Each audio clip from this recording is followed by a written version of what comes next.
Hello everyone and welcome to yet another deck profile, and today we're gonna be talking about a deck that kind of feels like a gimmick, and that is the Palkia Vstar. For our Pokemon we have two Palkia Vstar, we have two Palkia V. We also have three Duskull, we have one Dusclops, we have two Dusknor, we have one Radiant Greninja, one Froakie, one Greninja EX, one Squawkabilly EX, one Mew EX, one Fezandipity EX, and one Blood Moon Ursaluna EX. For our items we have 4 Nest Ball to search for our basic Pokemon, and we have 4 Ultra Ball to search for non-basic Pokemon. We have 4 Night Stretcher to pick up the energy from the discard or Pokemon from the discard. We have 4 Rare Candy to evolve our Greninja EX and our Dusknor. We have 3 Tracking Shoes to get the energies into the discard and get one of the cards that we would probably like to dig in the deck, essentially.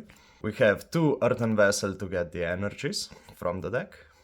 We have 1 Bari Puffin to get the ghosts. We have 1 Heavy Ball to get the prized basic Pokemon. We have 1 Switch. We have 1 Lost Vacuum to deal with tools. We have 1 Counter Catcher because we tend to be behind in prizes. And for our supporters, we have 4 Iono to reset our hand and disrupt the opponent. And we have 2 Irida to get the water Pokemon and an item from our deck. Because this is a very item heavy deck, we run 3 Pokestop and we also run 7 basic water energies. So why does this deck feel like a gimmick? Because it feels both like a meta deck and anti-meta deck. And I'll get into that a bit later. But let's talk a little bit about the deck itself. That's a deck that always wants to go first. Why? You can set up your Duskulls, evolve them into the Dusclops and Dusknors, and just pop them and do a board wipe, if all goes well.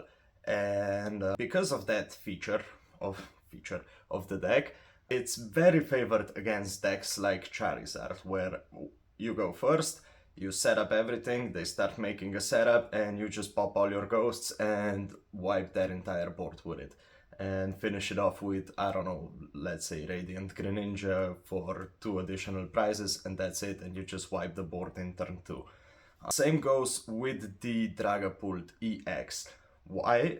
Except there's a difference here. If they go first, you might be in a bit of trouble, because the ghosts, the tiny Duskulls, only have 60 HP and can easily be knocked out with the Phantom Dive while they're on the bench. They can easily be sniped. The setup against the Dragapult is a bit more tricky, but against Zard it works like a charm.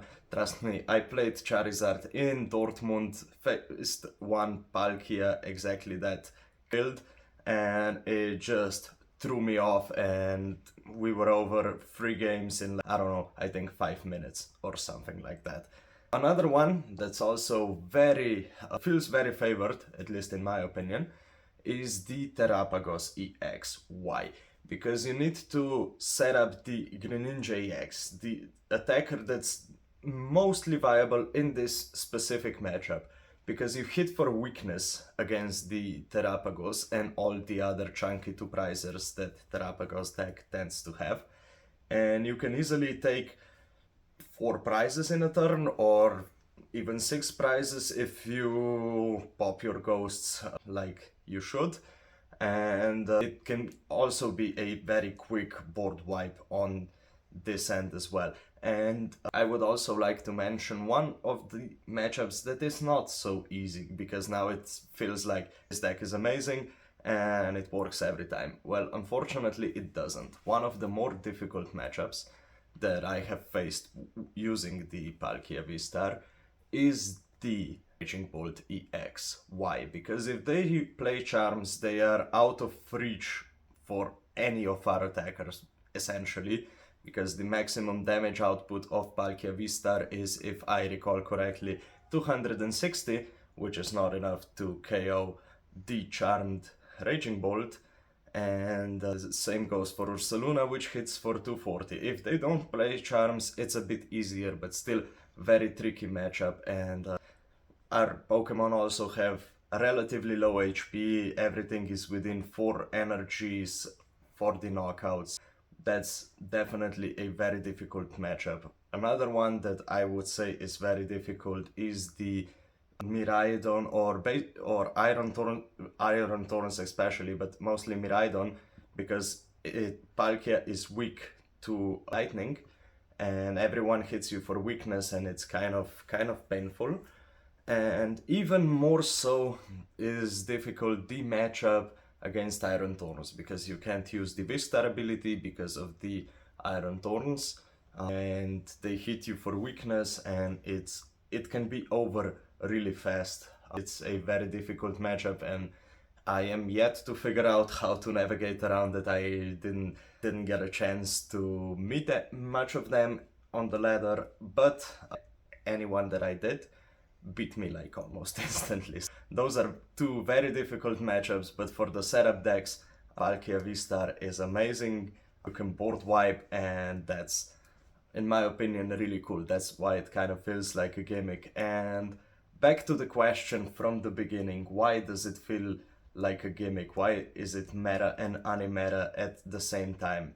It is meta because the list that we showed, that is actually the list that Stefan Ivanov was running in Dortmund, so shout out to him, is played very frequently from Dortmund up until today. It is a meta deck. And why does it feel like anti-meta deck?